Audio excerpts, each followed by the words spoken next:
Obrigada, Jesus. Obrigada, Espírito Santo. Coloque dentro de nós realmente esse entendimento que o Senhor é essencial para nós. Porque desejos, hoje nós temos vontade e amanhã já não mais. Hoje nós temos vontade e amanhã, quando temos o acesso, aleluia, depois de amanhã já acabou. Nós não precisamos de mais, afinal já conseguimos aquilo que nós desejávamos.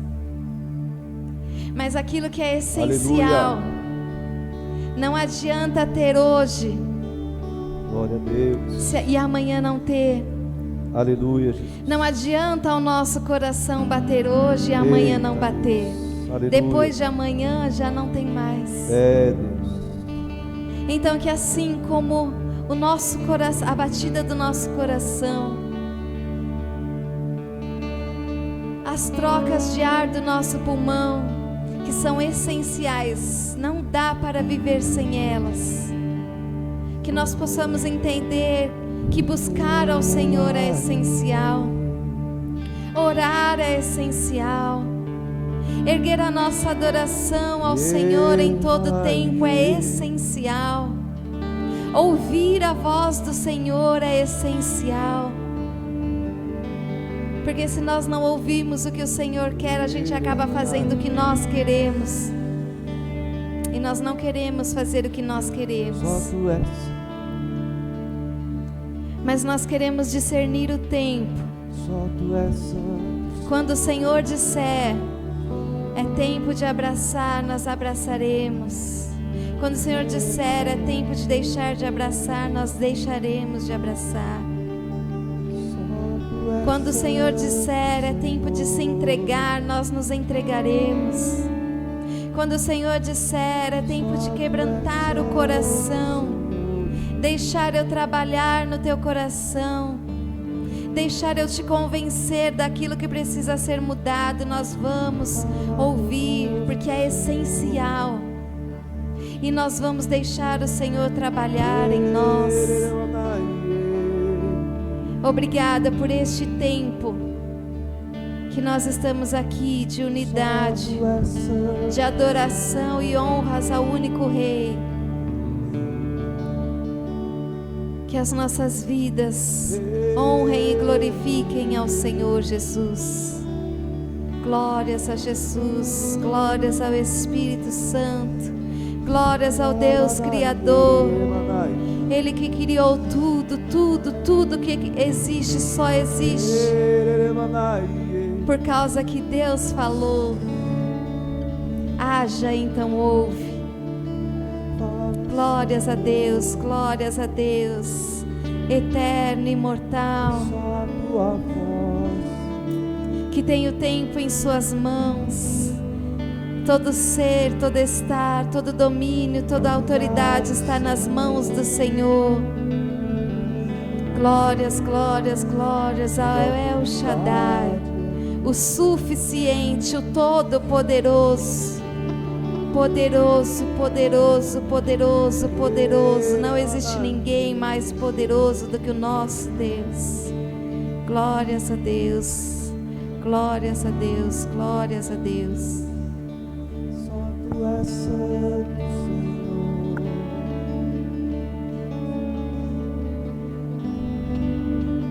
De toda honra e glória e majestade.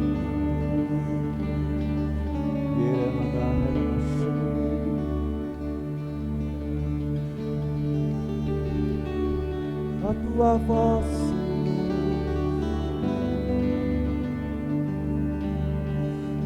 é autoridade em nosso meio.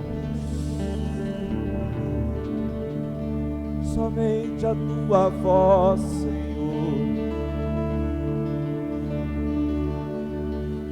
fonte de águas vivas,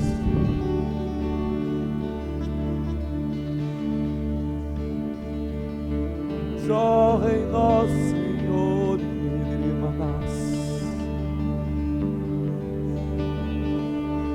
água que mata toda sede,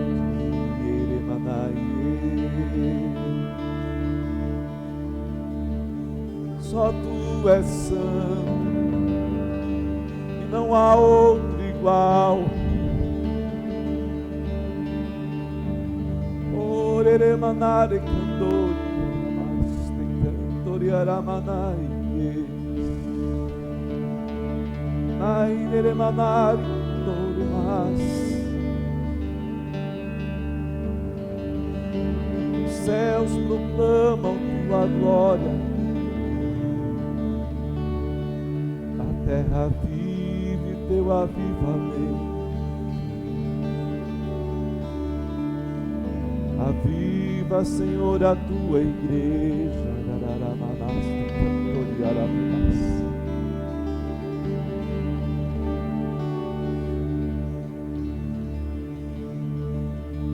Senhor Espírito Santo,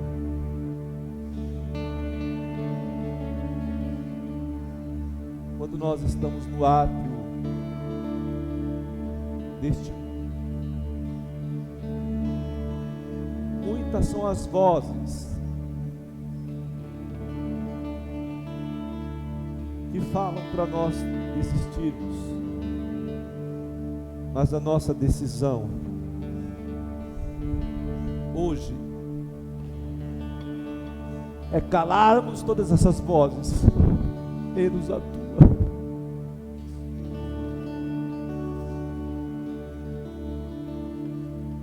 A tua voz é tudo que nós precisamos. Todo direcionamento, todo caos é dissipado mediante a tua voz. Toda a criação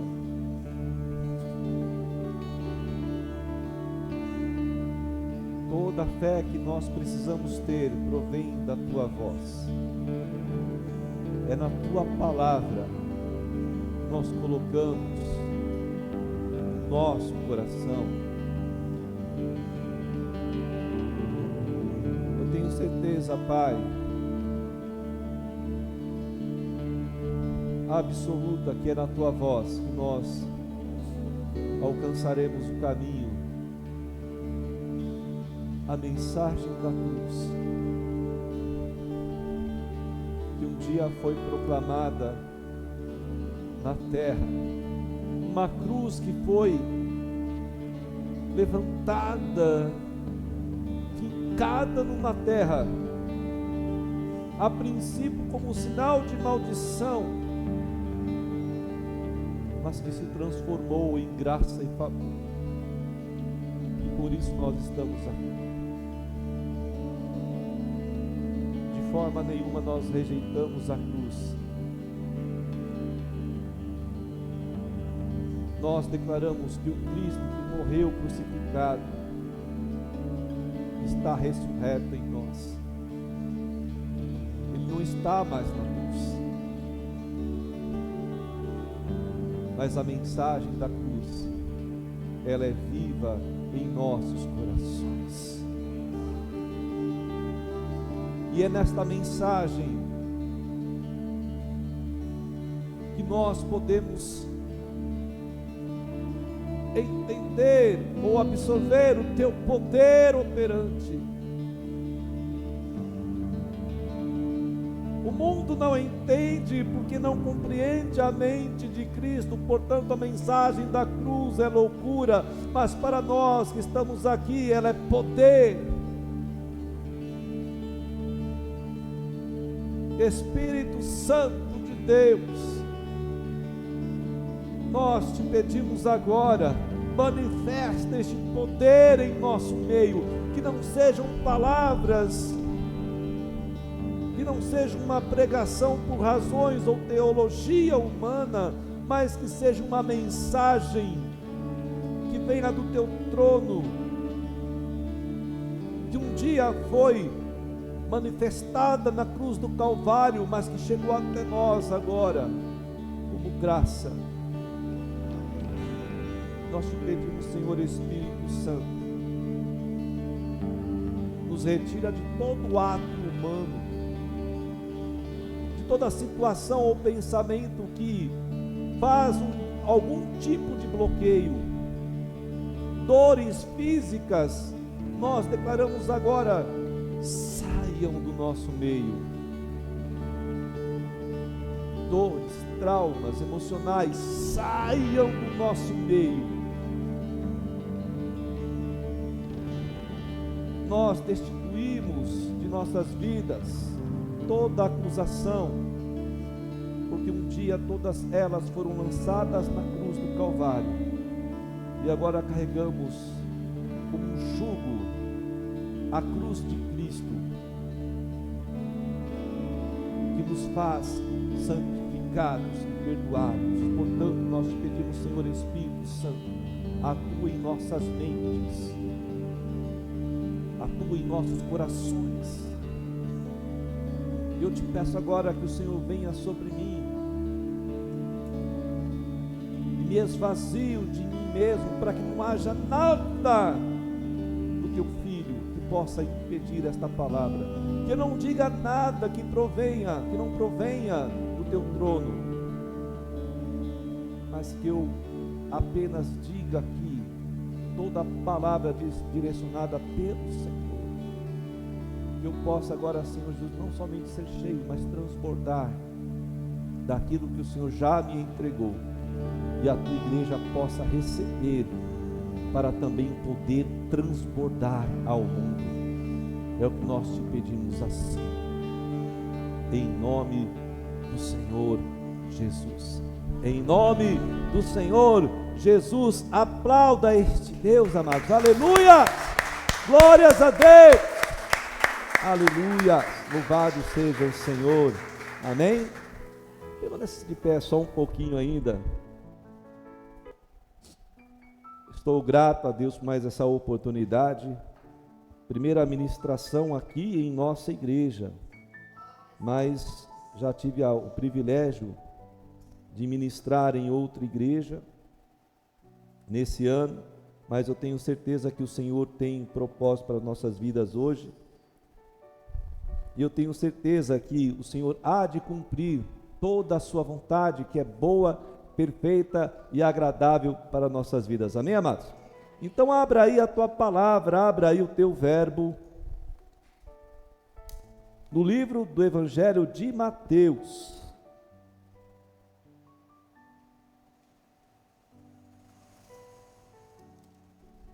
capítulo 16.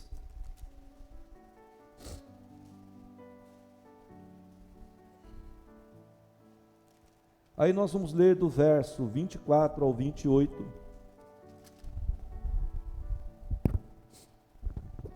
Este mesmo texto, ele também está registrado no livro de Marcos 8:34 e também no livro de Lucas 9, do 23 ao 27.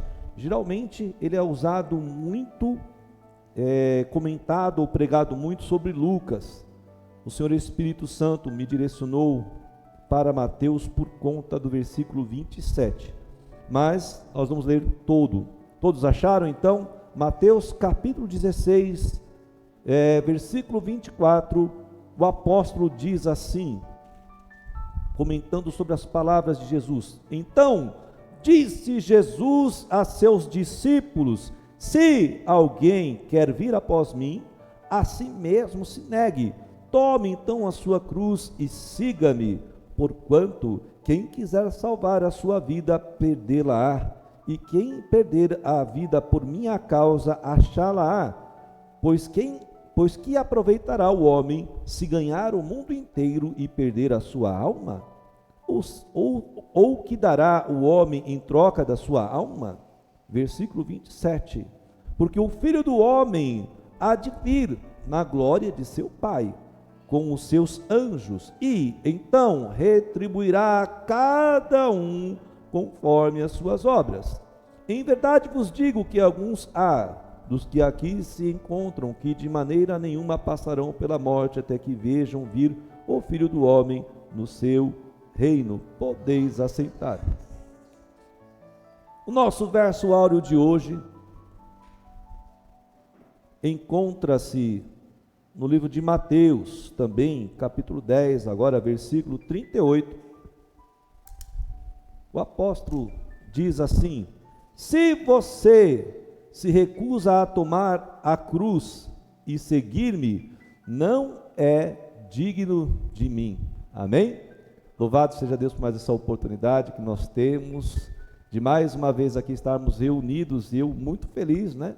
Primeira ministração aqui em nosso ministério desse ano, e nós estamos aqui então no nosso segundo culto de primícias e Santa Ceia do Senhor, um momento muito especial, e a palavra de hoje, o Senhor Espírito Santo nos direcionará a refletir sobre nossa salvação. Tema: aliança de cruz. Amados, todo crente, ele precisa ter certeza de sua salvação, amém? Agora, é certo que algumas pessoas, ainda hoje, elas estão na igreja, alguns crentes, e você pergunta para esses crentes: você tem certeza da sua salvação? E é algo muito inacreditável você ver alguns crentes dizerem: não, eu não tenho certeza da salvação. E há outros que ainda dizem: eu tenho certeza da salvação, mas na realidade eles vivem de uma forma equivocada, porque não estão debaixo de critérios da mensagem da cruz. Ou seja, existe um espírito de confusão, com muitas relatividades, com muitos sofismas. Ou seja, é um crente com uma mentalidade passiva, onde tudo pode, uma vez salvo, salvo para sempre, ou outros sofismas que nós temos visto e ouvido no meio da igreja. Então, amados, nós entendemos que isso pode até ser algo comum no meio da igreja, mas de forma nenhuma aceitável, de forma nenhuma tolerável. Você tem que entender, ter a convicção, a fé suficiente, que se Cristo vier neste momento, você será chamado. Se você for passar desta terra para o reino, você tem que ter certeza que a sua alma, ela será salva, que você será salvo, você será tomado pelo Senhor. Todo crente precisa ser uma mensagem, ou seja, ele precisa ser a Bíblia do mundo, mas ele precisa ser também o reflexo da mensagem da cruz. Um dia, Cristo morreu, foi crucificado, mas ele está ressurreto, e a minha vida e a sua vida precisa refletir isso para o mundo. Amém, amados? Nós não podemos fazer parte de um povo que está perdido dentro da igreja, de um povo que está, vamos colocar assim, afastado dentro da igreja. Existe um grande povo que hoje não entende a mensagem da cruz, que a mensagem da cruz é loucura, e este povo está dentro da igreja, e nós não podemos fazer parte, nem aceitar este povo no meio do nosso ministério. Agora, amados, a cruz, ela gera bênção e maldição. Eu não sei quantos puderam observar no devocional que eu coloquei na madrugada. A cruz, ela gera bênção e maldição. E quando nós pensamos nos dois ladrões da cruz, nós vemos que cada um deles estava sendo crucificado um ao lado de Jesus, o outro do outro. Ali os dois tinham a sua própria cruz, eles estavam sendo condenados por culpas pessoais, mas num determinado momento, um dos ladrões, ele olha para Jesus, confessa Jesus como seu Senhor e Salvador, e naquele momento, então, o que ele faz? Nesse confessar, ele é reconhecido por Jesus também como Filho de Deus, e naquele momento, então, a cruz física dele, ela deixa de ter um valor de condenação, e naquele momento, então, ele toma o jugo da cruz de Cristo, que era maldição para Cristo, mas não tinha peso de culpa. Naquele momento, então, a cruz de Cristo fez aquele homem ser salvo. O outro, de uma outra forma, rejeitou a reconhecer e confessar a Cristo.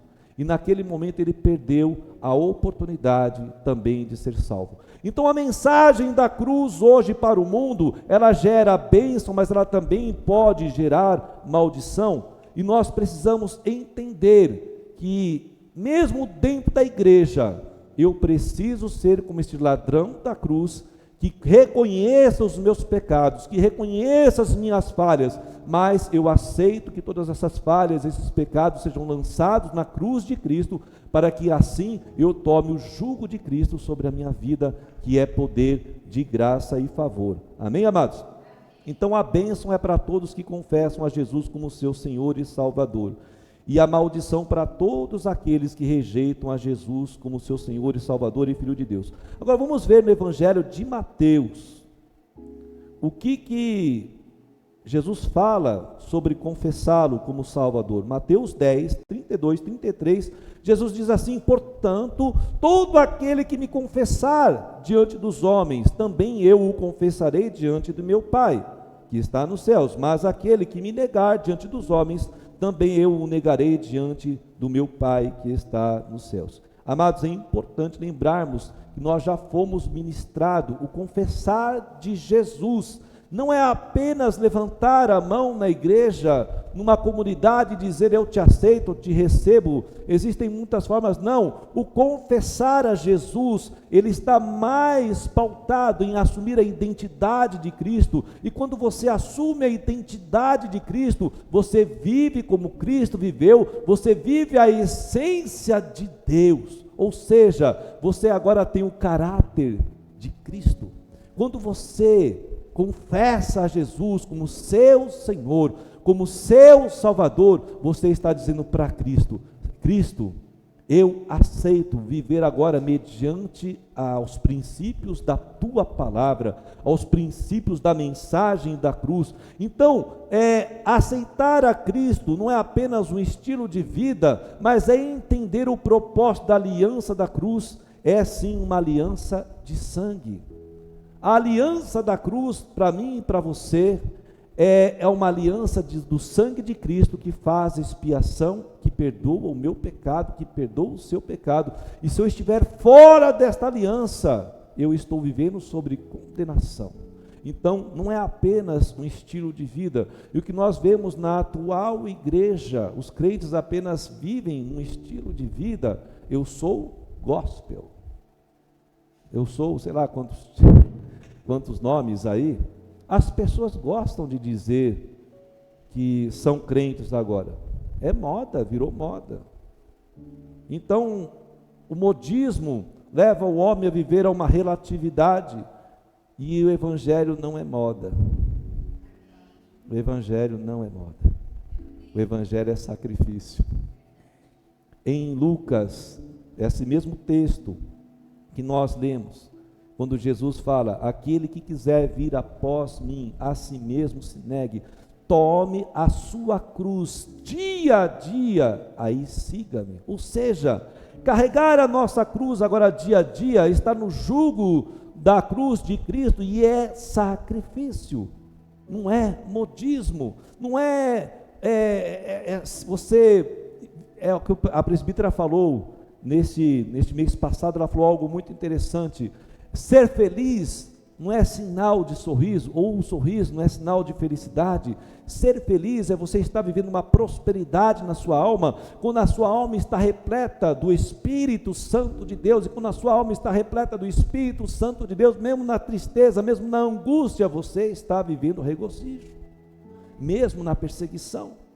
Então, na realidade, viver este estilo de vida, não, viver esta aliança de sangue, é exatamente algo sobrenatural, algo que muitas vezes os nossos olhos não vão entender, os nossos ouvidos não vão entender, mas o nosso coração, quando estiver espiritualmente ligado no Senhor, ele vai sentir, ele vai ser completado. Entrando agora então em nosso texto de referência da palavra de hoje, que nós lemos no livro do Evangelho de Mateus, nós vemos que todo aquele que confessar a Jesus como seu Senhor e Salvador, é algo que deve ser intencional para um caminho que nos confesse também como santos e salvos diante do Pai.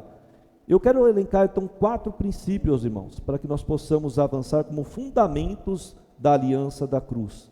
O primeiro princípio, amados, é a humildade. Viver em humildade é um fundamento ou seja, de quem é crente em Jesus. Aí nós vemos lá em Mateus 5:3, nós vemos então que é um comportamento de bondade. A humildade também, ela é uma renúncia do eu. Quando eu nego a mim mesmo, quando eu não coloco agora as minhas prioridades, os meus desejos como algo essencial, mas eu coloco viver a Cristo como algo essencial, como prioridade da minha vida, eu vivo então uma ventura no meu espírito. Ventura, amados, é exatamente alegria. Aventura é um avivamento interior. Aventura é você estar cheio da manifestação do Espírito Santo. E quando você é bem-aventurado, significa que você tem uma essência de Cristo, a essência que está aliançada na cruz. Então Cristo fala assim: bem-aventurados humildes de quê? De espírito, porque deles é o reino dos céus. Então nós cremos que nós precisamos ser salvos. Eu creio que se Jesus vier agora, o meu nome vai ser chamado. Eu creio que se Deus me tomar agora, se eu passar desta vida para outra, para a eternidade, eu creio então que vou ser salvo, mas é condicional, precisa ser intencional. Eu preciso ter a intenção de ser salvo, eu preciso ter a intenção de estar no reino, de buscar o reino de Deus e não o reino do mundo.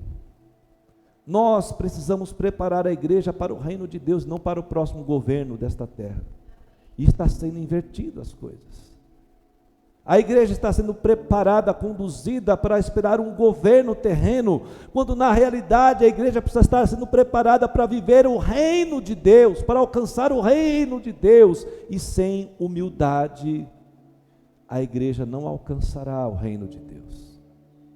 Porque o reino deste mundo, o governo deste mundo, a autoridade deste mundo, ela é orgulho, ela é egocentrismo. E quando nós vivemos então o princípio da humildade, o meu espírito agora é um espírito que vive uma aventura, um avivamento, que o governo deste mundo, que as coisas deste mundo não podem discernir. Então Jesus fala assim: bem-aventurados humildes de espírito, porque deles é o reino dos céus. O ser humilde é ser parecido com Jesus, é você ter a essência de Jesus. Quando você vive a humildade, você tem a fragrância de Cristo. E ainda no livro do Evangelho de Mateus, nós vemos essa verdade novamente revelada pelo Senhor Jesus, quando ensinava os seus discípulos. Lá em Mateus capítulo 11, verso 29, olha só, ele diz assim, preste bem atenção no jugo: tomai sobre vós o meu jugo. E ele fala assim: aprendei de mim, eu sou manso e humilde de coração, e achareis descanso para a vossa alma. Ou seja, o jugo de Cristo nos leva a uma mansidão, nos leva a uma vida de humildade. Amados, a vida do crente só passa a ter sentido quando você vive, está sobre o jugo de humildade, de mansidão de Cristo. Não tem outra forma. Se você não está vivendo esta mansidão e esta humildade, você está fora do jugo de Cristo. Você está dentro do seu próprio jugo. E aí você fala assim: por que eu estou sofrendo muito? Por que está acontecendo tudo isso? Observe se na sua vida este princípio está sendo obedecido. Nós precisamos viver a mansidão, a humildade em todo tempo. A cruz de Cristo, ela nos revela isso. A cruz de Cristo, ela manifesta humildade e mansidão. Levante seu mãozão aí agora. Deixa eu passar para cá. Diga assim: Senhor, eu quero receber mansidão e humildade, em nome de Jesus. Amém. Segundo princípio, que também é um fundamento muito importante da cruz, é a confissão. Vai abrindo aí, vai vendo em Colossenses capítulo 1, 13 a 14. A confissão, amados, ele é um comportamento. E que muitas vezes esse comportamento vai levar a um estado de humilhação. Agora, é um comportamento principal para quem busca a santidade.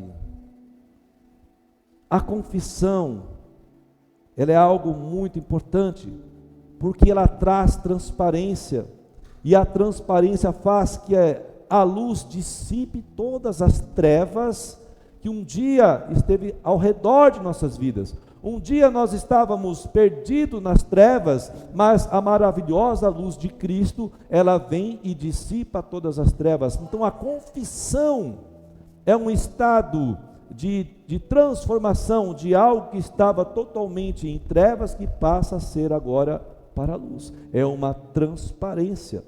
E o estado de pureza e santificação também é necessário para as nossas vidas. Essa verdade está escrita pelo apóstolo Paulo à igreja de Colossenses. Está lá no capítulo 1, versículo 13. Ele diz assim: Ele nos libertou do império das trevas e nos transportou para o reino do Filho de seu amor, no qual temos a redenção, a remissão dos pecados. Na cruz, amados, nós encontramos a aliança de Deus para nos perdoar, para nos purificar, e é mediante a confissão que nós estamos, vamos colocar assim, com os nossos pecados remidos. Ou seja, é aí exatamente quando Isaías 44, 22, Deus fala através do profeta assim: torna-te para mim, porque eu te remi, desfaça os teus pecados como a névoa, torna-te para mim, porque eu te remi. Era o contrário. Na realidade, quando nós então confessamos o Senhor, quando nós também confessamos agora a nossa vida, os nossos pecados, nós entramos neste estado de pureza e santificação que nos aproxima de Deus. Então lá em João 14, 27, nós também vemos que este purificar dos pecados e essa santificação gera na minha vida, gera na sua vida paz.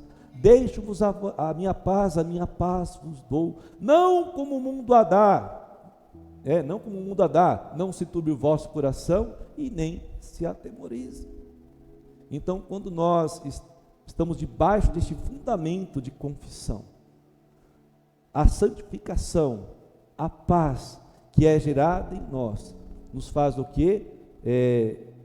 Nos faz livres, nos faz fortes no meio da tribulação. Por isso que Cristo fala: não se turbe o vosso coração. O coração turbado é aquele coração que não está entendendo nada. O coração turbado é aquele que está perdido, sem direção. Mas quando nós estamos com esse processo de confissão, de pedido de perdão e de purificação, agora esta paz de Cristo nos leva a um estado de maturidade espiritual, e os nossos corações agora não estão mais turbados, mas os nossos corações vivem agora a paz de Cristo.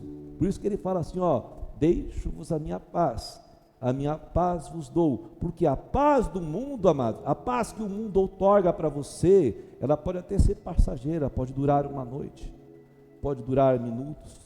O vício muitas vezes leva as pessoas a procurarem paz de formas equivocadas, mas passa o efeito da droga, passa o efeito da bebida alcoólica, ou seja lá o que você fez, naquele momento a paz se vai embora também, e você volta num estado pior que o anterior. E Jesus fala assim: a minha paz é diferente da do mundo, porque quando você entende esta paz através da confissão, quando você encontra esta paz através da purificação que eu posso dar a você, essa paz ela é contínua, essa paz não termina, essa paz ela é abundante, uma vida em abundância. Amém, amados? Então levante seu mãozão de novo aí e diga agora assim: Senhor, eu quero ter uma vida de confissão, eu quero alcançar toda a pureza e toda a paz que a mim já foi outorgado. Amém. Terceiro princípio, ele é um caminho, ou é um prosseguimento dos dois primeiros princípios, é o arrependimento. Arrependimento, amados, é um sentimento.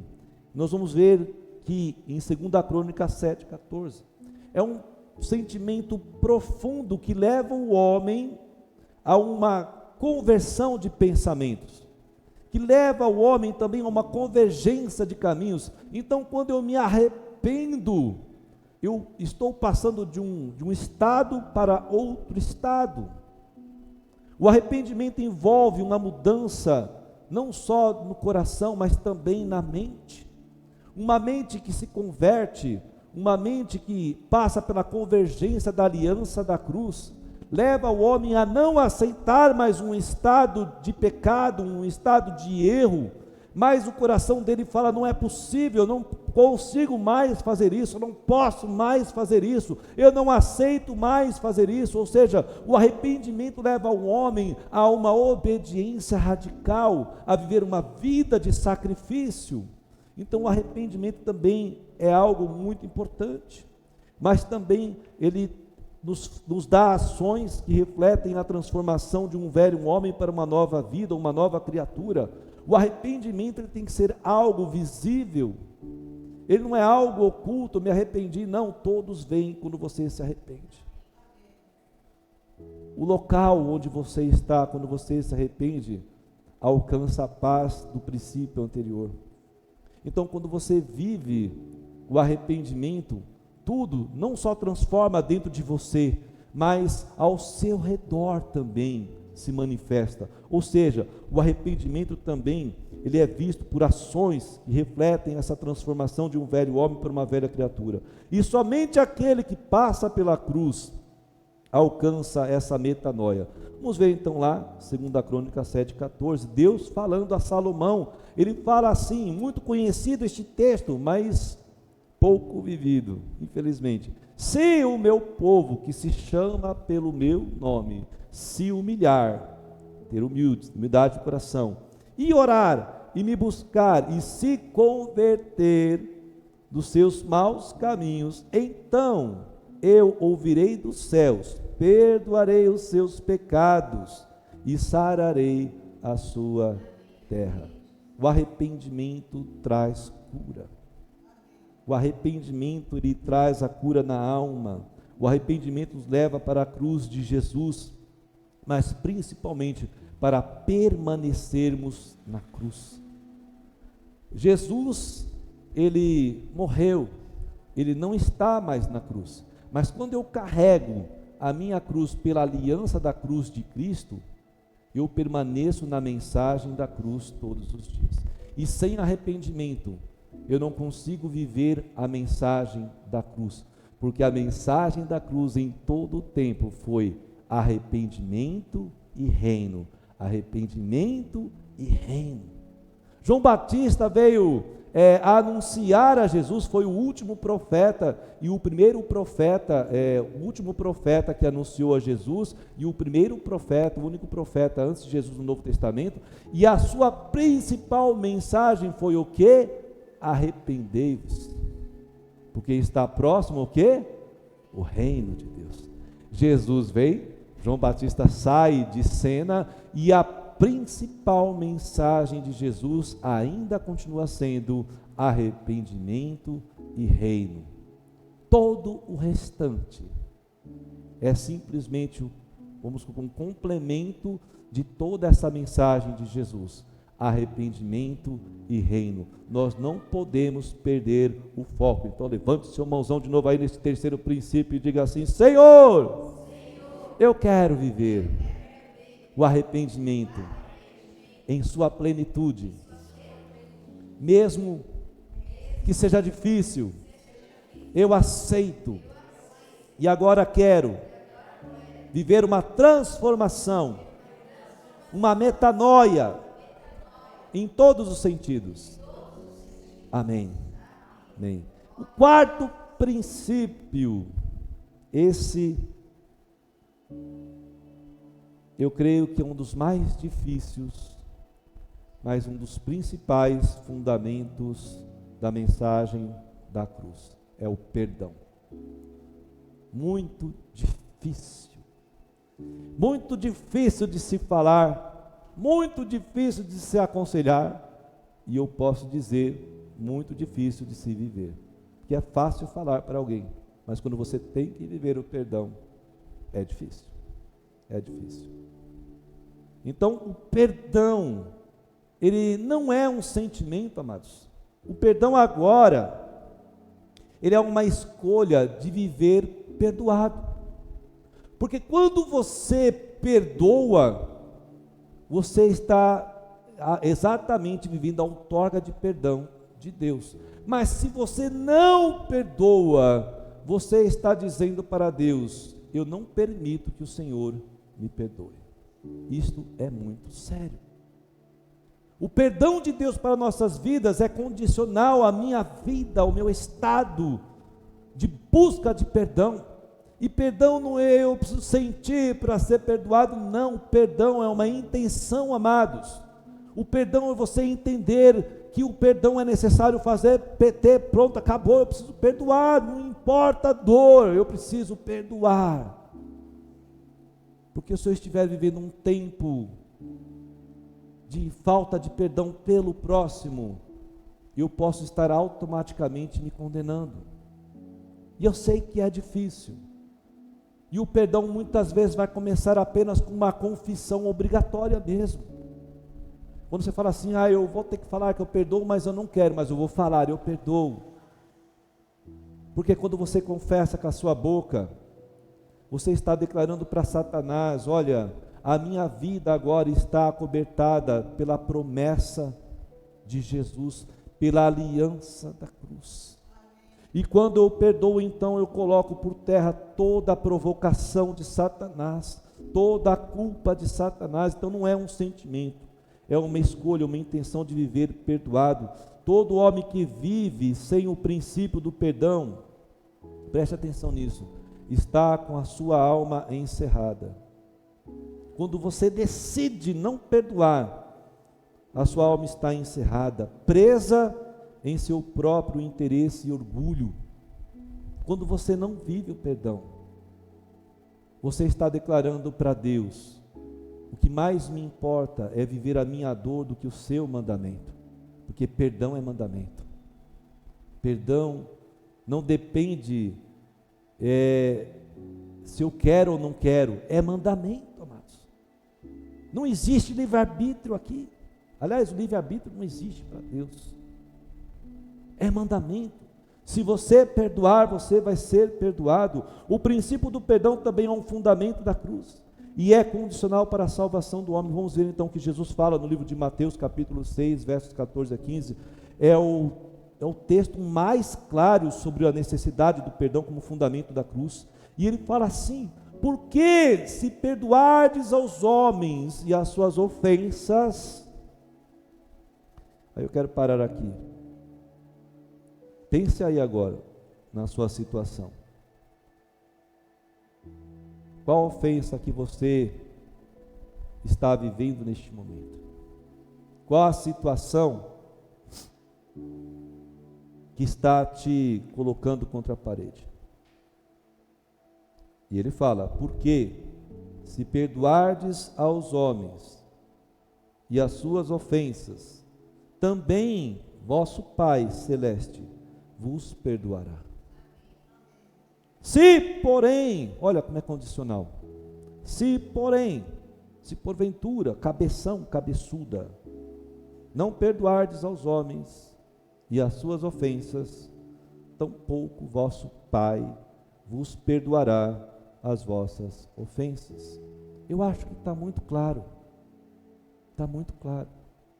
O perdão, amados, é também uma cura para a alma do homem, mas principalmente um ato de justiça, de glorificação a Deus. Quando você perdoa, você exalta a mensagem da cruz. Quando você perdoa, você está falando para Cristo assim: olha, Cristo, valeu a pena. O teu propósito foi concluído.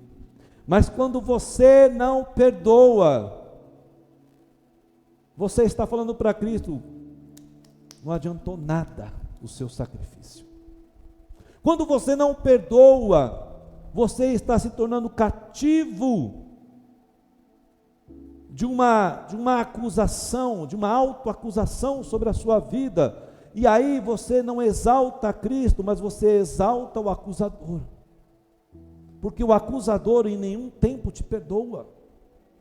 Quem que é o acusador de nossas vidas? Não é Deus, o acusador é Satanás. Então, quando eu não perdoo, eu estou exatamente exaltando aquele que é acusador. Mas quando eu perdoo, eu digo para o acusador: você não tem poder. O aguilhão da morte está destituído. Ou quando eu perdoo, eu estou falando para a morte e para toda acusação: você não tem poder sobre a minha vida. O princípio do perdão tem o poder operante de tragar a morte, destruir o aguilhão do pecado. O princípio do perdão restitui ao homem sua imagem e semelhança de Deus. Quando você perdoa, você é como se você retornasse ao estado de Adão antes do pecado. Entenda isso de uma forma espiritual, amados.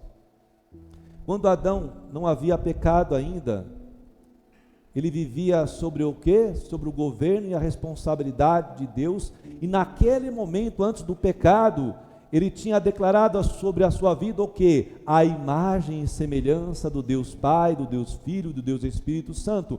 Então, quando nós agora vivemos uma vida pautada no fundamento do perdão, com uma aliança de cruz, eu retorno ao estado de semelhança do Pai. Eu retorno ao estado do propósito antes do pecado, que é viver sobre a responsabilidade de Deus. Mas quando eu nego o perdão, eu perco a imagem e semelhança de Deus.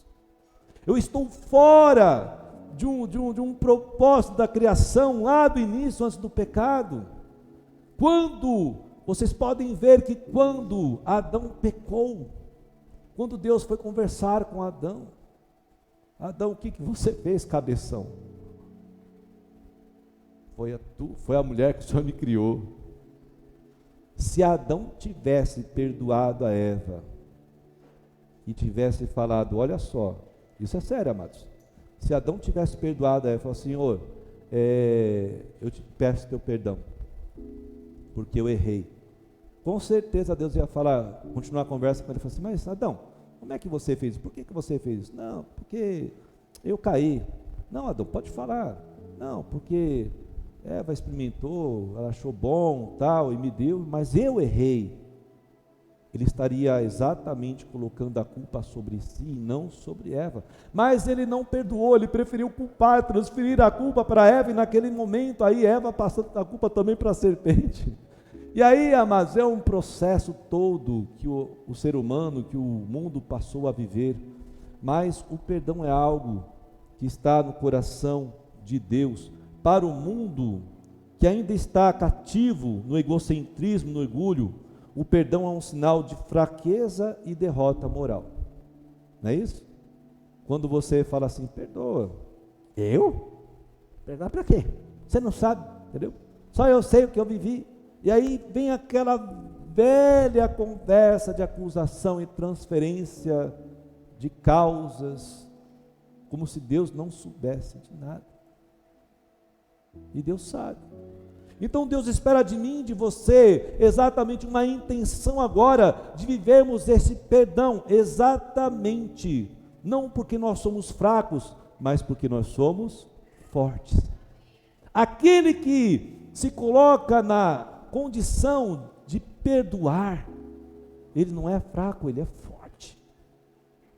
Então ele alcançou a maturidade espiritual para viver uma alma próxima e curada. Agora, quando ele pede perdão, ele principalmente não está preso aos traumas emocionais da vida.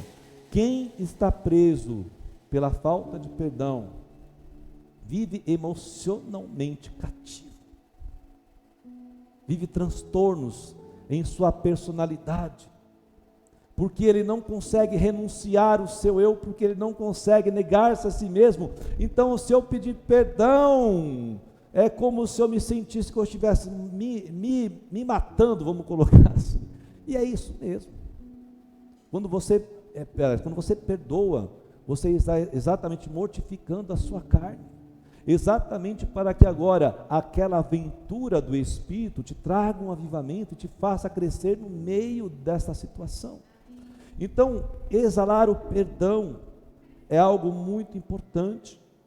Nós devemos ter esta alma curada. Levante seu mãozão aí neste quarto fundamento, diga assim: Senhor, eu quero viver o perdão como intenção de ser perdoado, de alcançar a cura da minha alma.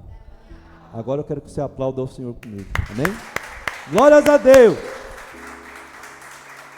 Eu creio que você recebeu aí os 4 princípios. Baseado nestes 4 princípios, eu quero trazer o verso 27 do nosso texto de referência. Jesus fala assim: porque o Filho do Homem há de vir na glória de seu Pai com os seus anjos. Está para acontecer. Isso está muito próximo a acontecer. Está perto. E ele fala assim: então retribuirá a cada um conforme o quê? As suas obras. Agora, esse versículo 27, ele é praticamente um fechamento daquele contexto que nós lemos. Para seguir a Jesus, você tem princípios que somente a cruz vai te levar para este estado de aprovação. O Filho do Homem, quando vir, ele vai verificar as obras que estão em minhas mãos e nas suas mãos.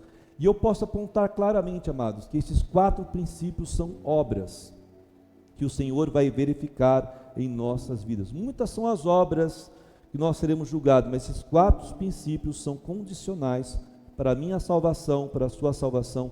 E assim sendo, então, nós precisamos atentar para sermos achados o quê? Irrepreensíveis.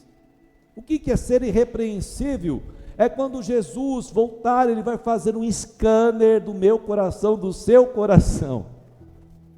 Ele não vai fazer um release de tudo que você falou, não. O que você falou, pouco importa para Jesus. Porque o que você falou vai ser uma intenção do que estava no seu coração, do que estava cheio o teu coração. Então o scanner que Jesus faz é exatamente em nossos corações. Ele vai observar se tudo aquilo que você falou era verdade ou não. Se tudo aquilo que você falou que era, você realmente era. Se tudo aquilo que você buscava, você realmente era verdadeiro, que realmente buscava. Se todos os passos que você dava estavam em inteireza, ou seja, com a vontade de Deus. Então, amados, nós precisamos entender que estas obras desses 4 princípios são fundamentais para a nossa salvação.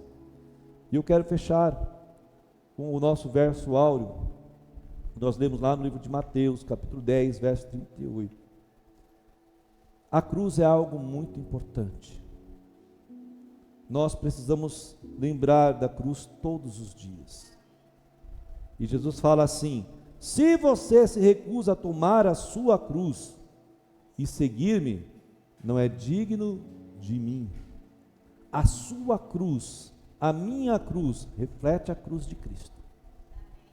E quando nós rejeitamos tomar esta cruz todos os dias, ou se porventura algumas vezes, algum momento de nossas vidas nós rejeitamos essa cruz, é exatamente neste momento que nós estamos não aptos, não estamos dignos diante de Jesus. O ser digno está no tomar a cruz para viver a aliança de Deus, mas o ser indigno está na autossentença de viver a reprovação de Jesus. Ou seja, quando eu estou me encontrado indigno, eu já vivo uma sentença de condenação.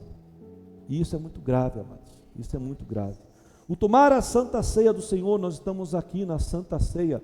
E a Santa Ceia, como Jesus falou, é um momento de você relembrar a morte, o sacrifício de Cristo. Aonde? Na cruz.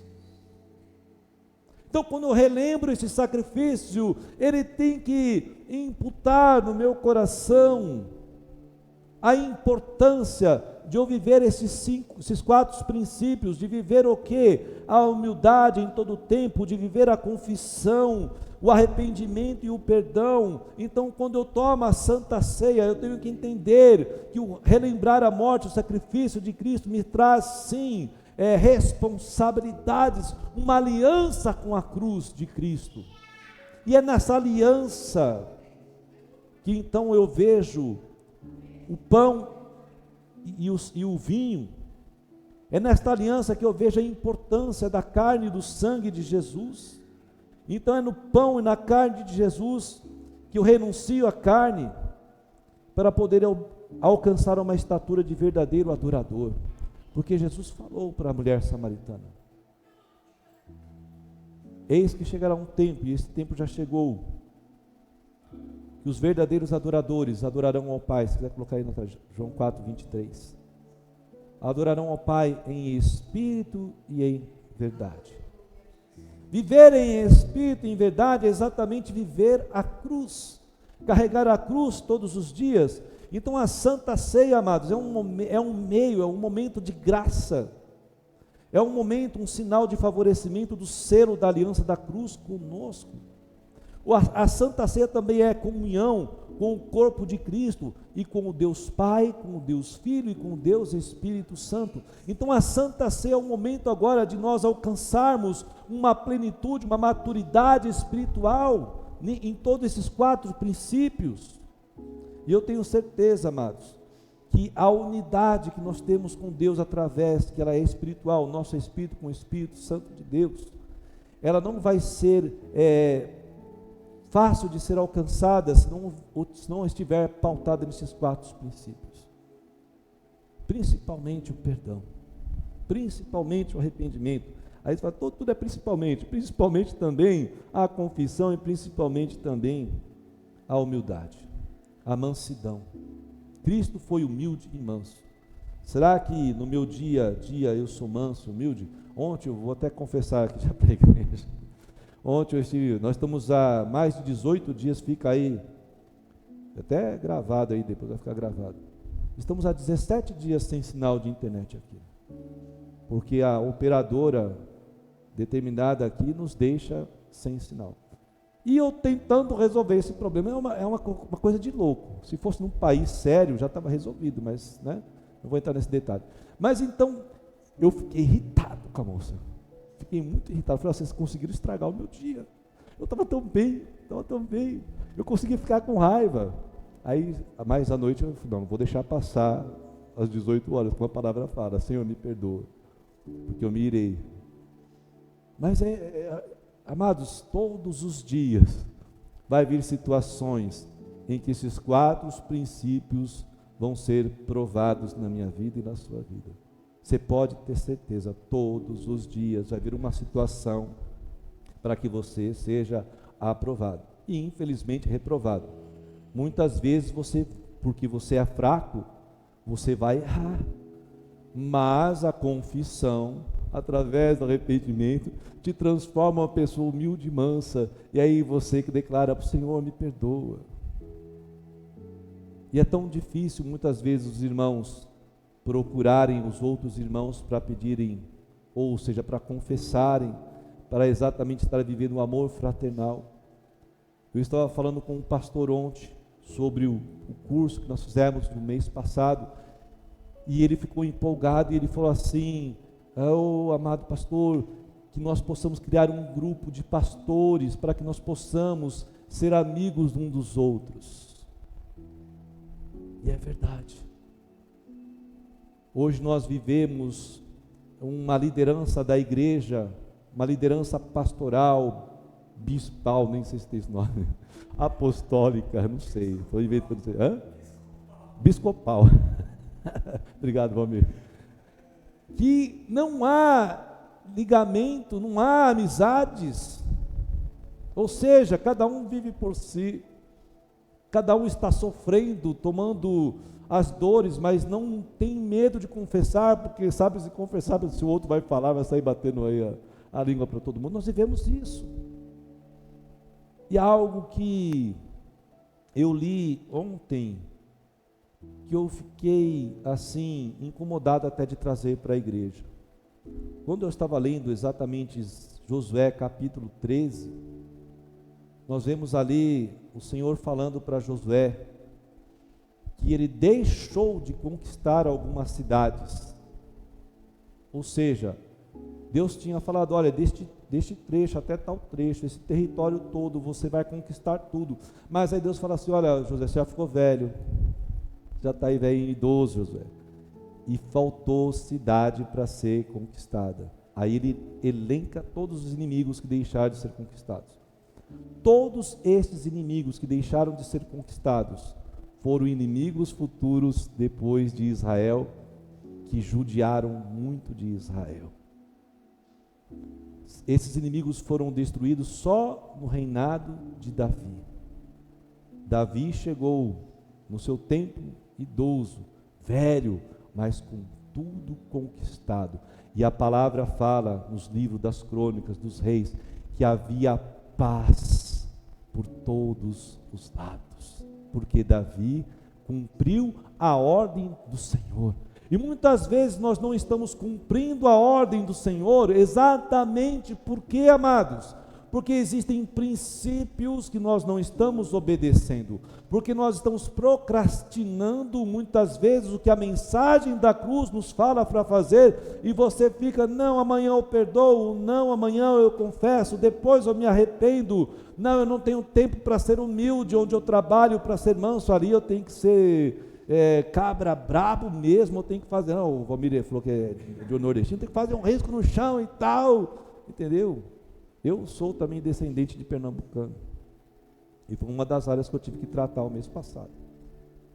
Então muitas vezes, amados, nós estamos procrastinando coisas, porque existem traumas do passado que não foram tratadas, e o meu presente hoje estou só empurrando, ou seja, há áreas na minha vida que já eram para ter sido conquistadas, inimigos que já deveriam ser destruídos, e que depois as minhas gerações para frente vão sofrer porque eu não conquistei.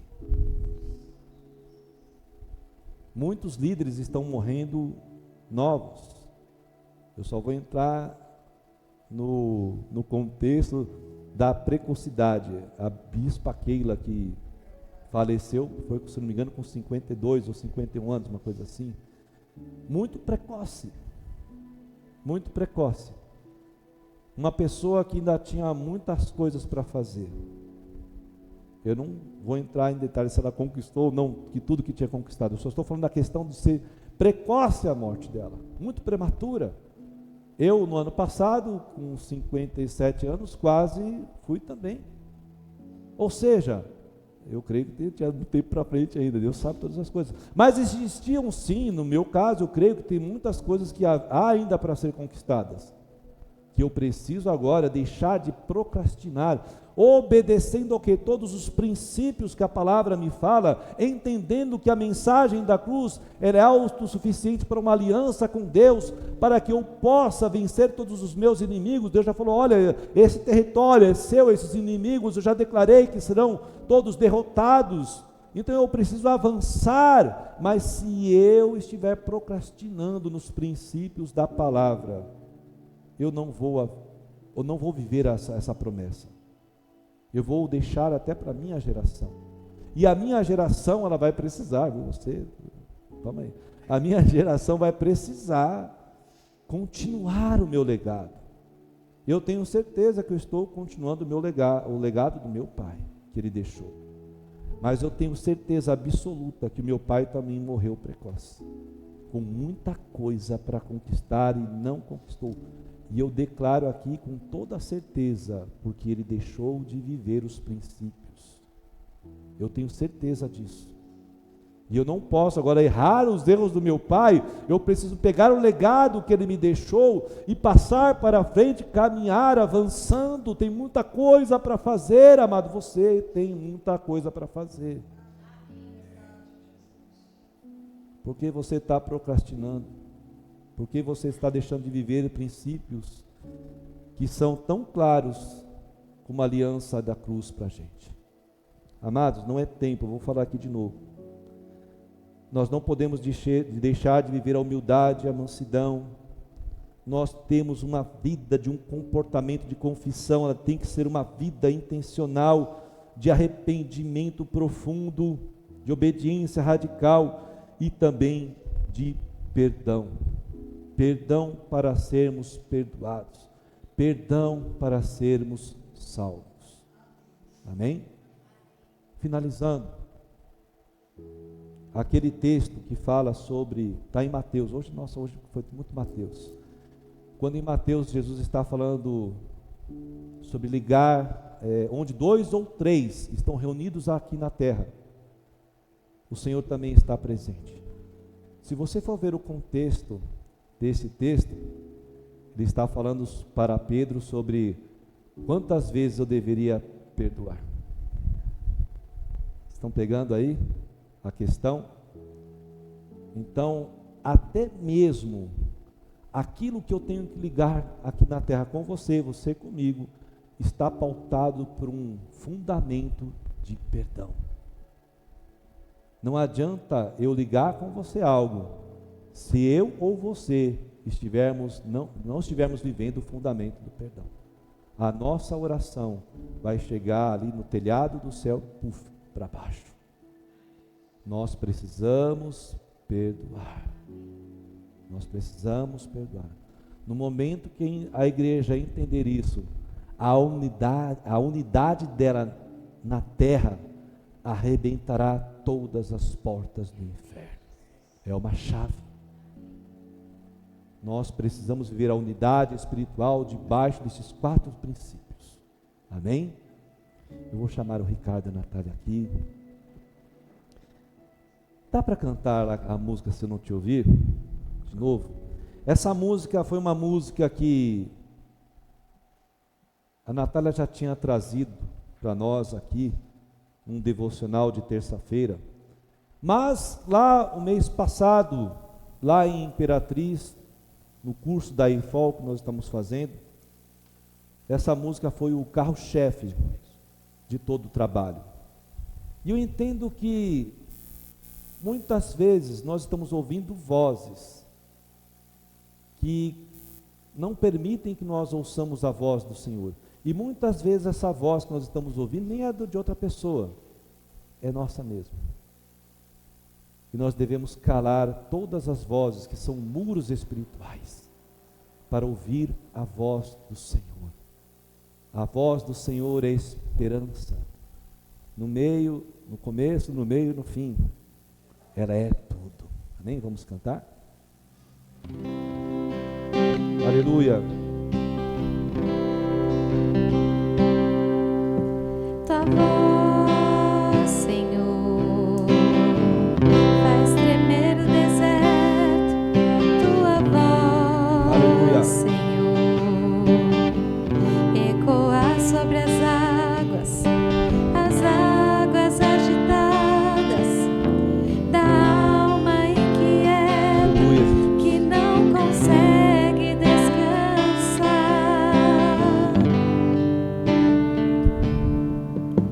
Tua voz, Senhor, fez surgir o universo. Tua voz, Senhor, é cheia de Cante isso numa oração. majestade. Ela aponta a direção, dissipa toda a confusão e traz a luz na escuridão. Aleluia. Aí. Preciso calar todas as vozes, menos a tua.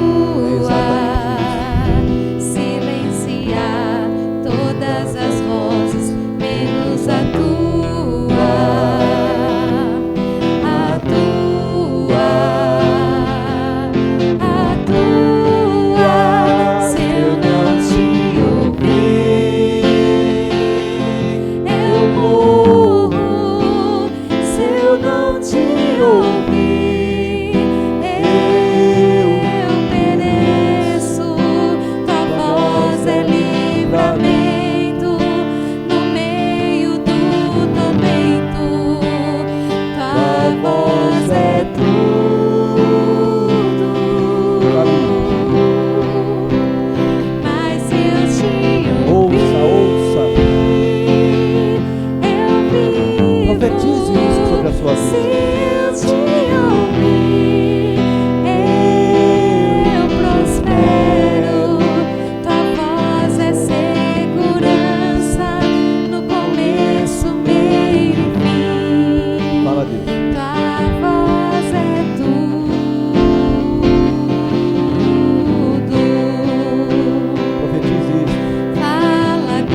Profetize isso sobre a sua vida. Mas eu te ouvi. É avivamento, é ventura de espírito, é prosperidade de alma. Aleluia! Tua voz é segurança no começo, meio e fim. Tua voz é tudo. Vou pedir para você ficar de pé, amados. Por favor. Quem puder ficar de pé, fique de pé. Gênesis 14.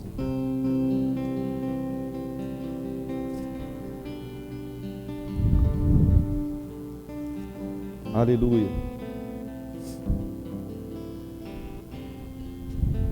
Nós vemos que a palavra toda,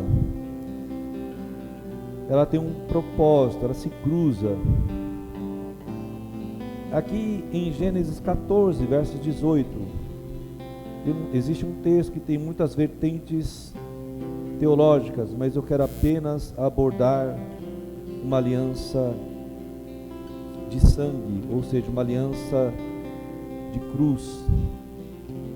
Melquisedeque, rei de Salém, trouxe pão e vinho, era sacerdote do Deus Altíssimo. Abençoou ele a Abraão e disse: Abrão, bendito seja Abrão pelo Deus Altíssimo, que possui os céus e a terra, e bendito seja o Deus Altíssimo, que entregou os teus adversários nas tuas mãos. E de tudo lhe deu a Abrão o dízimo. Amados, Melquisedeque, ele simboliza a Jesus. E naquele momento então, ele vem e propõe para Abrão exatamente uma ceia de pão e de vinho, já simbolizando que através de Jesus nós também cearemos através do pão e do vinho. Ou seja, a aliança da cruz é algo que nós temos hoje, mas é algo que já foi outorgado por Deus desde o Antigo Testamento. O tomar do pão e do cálice é exatamente um propósito de aliança que Deus tem comigo e com você, para nos abençoar.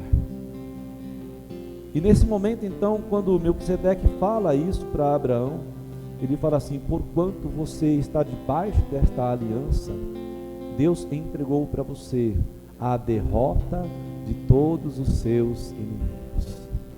Viver a aliança da cruz, ter essa comunhão, viver aqui, o tomar do cálice, o tomar do pão, é exatamente declarar sobre as nossas vidas: os nossos inimigos estão derrotados. Amém? Eu vou pedir para Miriam, pastora, pode vir aqui, pastor, ajudar também. Eu vou orar pelos dois elementos. E eu quero que neste momento, após a consagração do elemento pão e do suco de uva, eu vou orar também para que Deus possa perdoar todas as nossas faltas, as nossas falhas. A palavra de Deus nos diz através do apóstolo Paulo à igreja de Coríntios: examinai você. Ele fala de uma forma espiritual. E assim coma do pão e tome do cálice. O examinar-se exatamente, amados, eu não posso colocar o examinar-se e colocar a minha alma como juízo se eu devo ou não tomar a ceia. Eu devo colocar o meu espírito, porque quando eu coloco o meu espírito sobre o governo, eu entendo então que eu devo me arrepender daquilo que está errado e tomar do pão e do cálice. Quando eu vivo pela alma, eu estou falando assim: não vou tomar a ceia porque estou em pecado. Aí chega na próxima ceia: não vou tomar a ceia porque estou em pecado. Depois de 3 ceias, e você vai passando assim, daqui a pouco você está totalmente desligado da comunhão, porque a tua alma está priorizando, ou seja, está priorizando um egoísmo, um egocentrismo. Mas quando você faz a autoanálise pelo seu espírito, você vai falar, não, eu não posso ficar sem o pão, eu não posso ficar sem o cálice, porque se eu estiver sem os dois, eu vou estar sem a unidade, eu vou estar sem comunhão. Então, amados, errar, nós vamos errar, mas o arrepender-se, a confissão é algo que me torna agora apto para poder tomar do pão, para tomar do cálice. Nós temos que viver a humildade, a mansidão, a humilhação, de arrepender-se, de confessar os pecados. Agora é o momento de você perdoar, para você ser perdoado. Ou seja, os 4 princípios são fundamentais para que eu possa tomar do pão do cálice. Nós não devemos ser excluídos por nossas almas, mas nós devemos ser incluídos pelos nossos espíritos. Amém? Vamos orar. A bênção, papai, nós neste momento, pela outorga da tua palavra, ó Jesus, pelo direcionamento, pelo mandamento que o Senhor colocou na última ceia, quando estava com seus discípulos ainda em vida, quando o Senhor disse, eu ansiei muito por este momento. Eu entendo, Pai, que agora esta boa ansiedade, ela está repassada para nós como corpo de Cristo. Nós chegamos aqui ansiando por este momento, porque ele tem valor. E assim, Jesus, agora nós consagramos o elemento pão, suco de uva. São elementos naturais, mas a partir de agora, pela fé, eles possuem sim, Jesus, poder da mensagem da cruz. O elemento pão que simboliza a tua carne, e o elemento suco de uva que representa aqui o teu sangue. Nós ungimos e consagramos para que ao comer do pão nós alcancemos todo o sustento e toda a cura que nós precisamos, física e emocional. Ao tomarmos, ó Deus, o suco de uva que representa o teu sangue, nós declaramos agora que as nossas vidas passarão por toda expiação necessária. E eu te peço agora, Pai, a partir de mim, decorrendo para a tua igreja, nós te pedimos perdão sobre todas as nossas falhas, as nossas culpas. Nós agora, Pai, fazemos como o ladrão da cruz que confessou ao Senhor.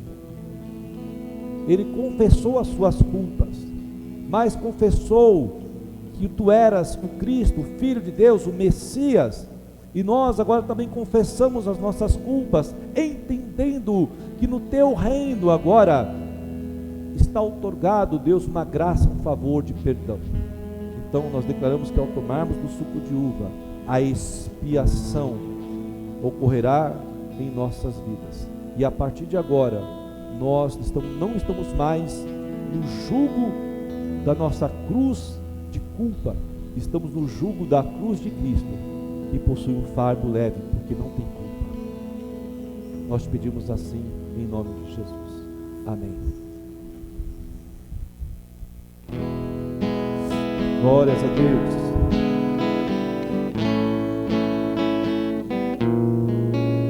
Glória a Deus.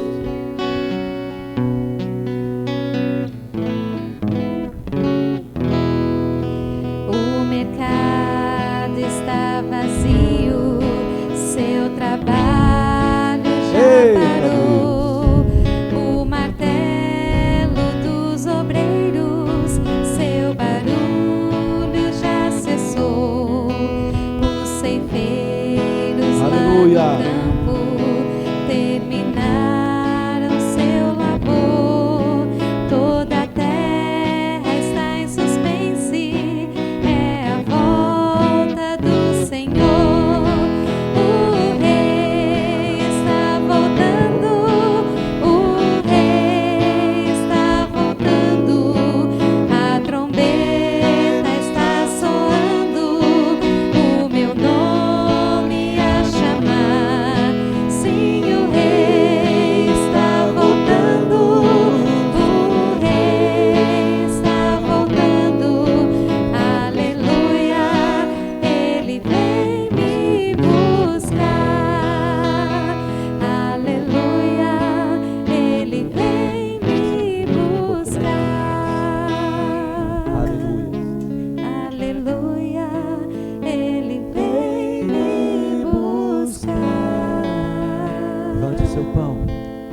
Ele já não é mais um pedaço de pão comum.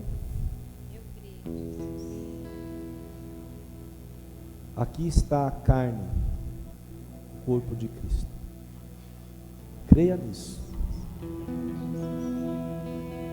Creia que ao mastigar este pedaço de pão,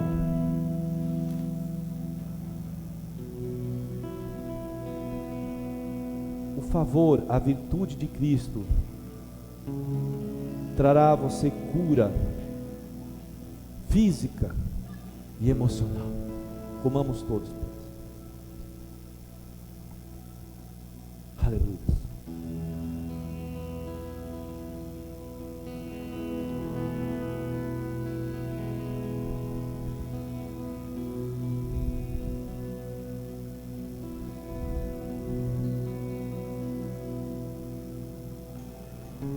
Paulo diz, ainda na carta aos Coríntios, que após haver ceado, após ter comido do pão, ele levantou o cálice. Levante seu cálice agora. E ele disse: este é o cálice da nova aliança. Aqui está a derrota de todo pecado. Eu creio. Aqui está a derrota de toda acusação. Aqui está o poder do amor de Cristo. Aleluia. Vamos tomar dele, entendendo que a partir de agora todos nós somos vitoriosos, em nome de Jesus. Aleluia. O rei está voltando, o rei está voltando, a trombeta está soando, o meu nome Aí, é o teu nome, é o teu nome, é o meu nome.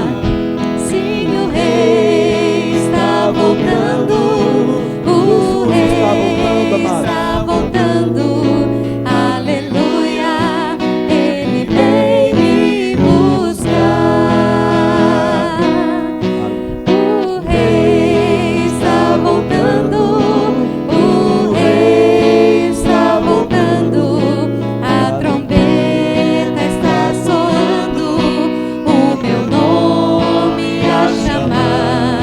Sim, o rei está voltando, o rei está voltando, aleluia, ele vem me buscar, aleluia, ele vem me buscar. Aleluia, aplauda assim, amém, amados? Quero fazer aqui mais uma vez uma menção de agradecimento. Pastora Fátima, Mauri, seguraram aí junto com a Natália aí durante todo esse tempo de janeiro, né? Em nome de Jesus, Miriam, todos eles, né? O Almir esteve aí também, todos vocês são abençoados. Natália, o Ricardo também tiveram aí, né, enfrentando, né, muitas coisas, né? Mas glórias a Deus, Deus sabe todas as coisas. Eu entendo que foi um processo provocativo de Deus, né, para a minha vida e para vocês também. Tem muita coisa para a gente conversar sobre esta questão que a igreja precisa passar. Eu vou tentar trazer este trabalho para São Paulo. Vai ser um pouco difícil, porque nós somos pequenos, é um trabalho muito grande. E é um trabalho que não se pode fazer de qualquer jeito. Tem que ser com excelência, tem que ser com excelência. E para isso também, o que Deus tem colocado no meu coração é buscar alianças com líderes que têm o mesmo propósito de Deus, de cura e libertação.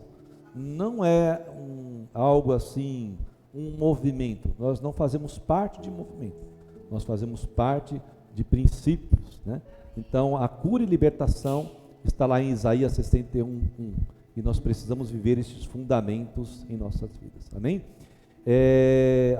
Bom, já agradecemos outros pastores que nos apoiaram também, amém. Vamos aplaudir a Senhor, amém? Glórias a Deus, amém.